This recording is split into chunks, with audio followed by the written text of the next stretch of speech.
თავდასხმა სტუდია GNS-ის გადამღებ ჯგუფზე ახმეტაში.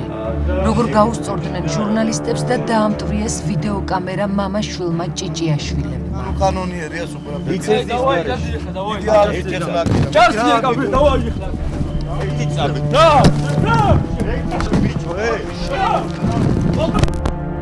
რატომ არ სურდათ ჭიჭიაშვილებს მათი ხეტყის კუსტარული საწარმო ვიდეოკამერას აღებეჭდა და აფარებს თუ არა მათ ხელს პოლიცია. არანაირი ლიცენზია არ აქვთ და მუშაობენ ჩუმად.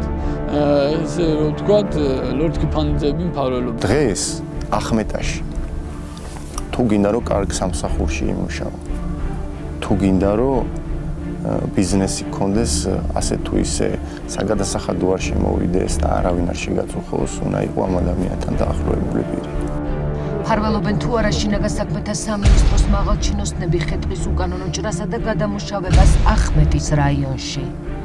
ნახეთ კვირას საღამოს 10 საათზე სტუდია GNS-ის მიერ მომზადებულ კვირის რეპორტაჟში.